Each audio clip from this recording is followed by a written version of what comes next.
Émotion, record, médailles et sueur. Je vous invite à remonter le temps et à revivre les moments de sport qui nous ont fait vibrer. Instant nostalgie, installez-vous confortablement, soyez le plus précis possible et bienvenue dans la rétrosport. Générique. Chute terrible. C'est l'exploit de ces championnats du monde. Je crois qu'après avoir vu ça, on peut mourir tranquille.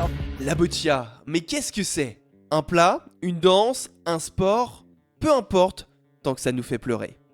Des larmes de joie bien sûr, transmises par notre athlète Aurélie Aubert qui offre à l'équipe de France sa toute première médaille paralympique et qui plus est du plus beau métal. Aurélie Aubert, c'est un petit bout de femme de 22 ans dont la France est tombée amoureux. Et pourtant, loin d'être favorite, il faut dire que le handicap est là. Souffrant d'une paralysie cérébrale due à un manque d'oxygène à la naissance, elle doit se battre au quotidien. Des batailles qui l'ont endurcie jusqu'à cette belle journée du 2 septembre 2024. On laisse le fauteuil de côté, place au sport, l'histoire est en marche, et avant de revenir sur le scénario fou de cette finale, revenons sur la boccia et ses règles. S'il nous fallait vulgariser la discipline, on prendrait l'image de la pétanque. Elle peut se jouer en 1 contre 1 ou alors en équipe avec 3 participants de chaque côté par exemple. Prenez un terrain de 6 mètres de long. Chaque équipe possède 6 boules de cuir et le principe est comme à la pétanque, d'être le plus proche du cochonnet qui s'appelle ici le jack. Et c'est au bout de 4 manches, ou plutôt 4 mènes, que l'on gagne ou pas ce match. Une manche se termine d'ailleurs quand les 12 boules ont été jouées. Maintenant que vous avez les règles, revenons sur la finale de cette édition qui opposait notre française à une singapourienne. Les 2 premières manches sont d'ailleurs à l'avantage de notre tricolore qui mène de la tête et des épaules. En effet, elle emporte la première mène 2-0 et la seconde 3-0, s'offrant un joli tapis d'avance. La stratégie maintenant, simple. Empêcher par tous les moyens possibles son adversaire de marquer. Parce que oui, la boccia ça peut aller très vite.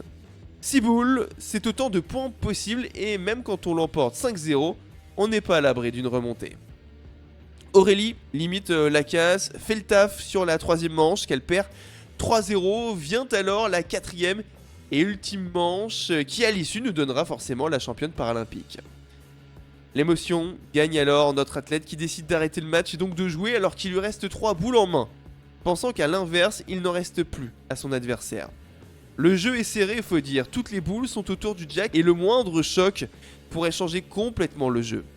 Elle ne veut donc pas prendre ce risque. Mener 1-0 en théorie, cela lui suffit pour remporter cette finale. Sauf que manque de lucidité, fatigue et émotion, et il reste encore une boule à son adversaire et donc une possibilité de marquer et de revenir à égalité. Aurélie s'en rend compte trop tard. Le match se jouera donc sur cette décision. Soit elle gagne par la plus petite des marges, soit c'est la manche en or qui départagera forcément les 2 championnes. Au bout du suspense, la tension est à son comble et la française finit par l'emporter 5-4.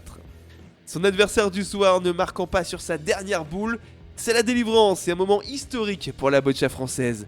Aurélie sera à jamais la première athlète à être médaillée et qui plus est en or de sa discipline. Merci d'avoir suivi ce podcast. N'hésitez pas à mettre les 5 étoiles ou toute équivalence, à vous abonner bien sûr et à le partager au plus grand nombre. A bientôt pour une nouvelle Rétrosport.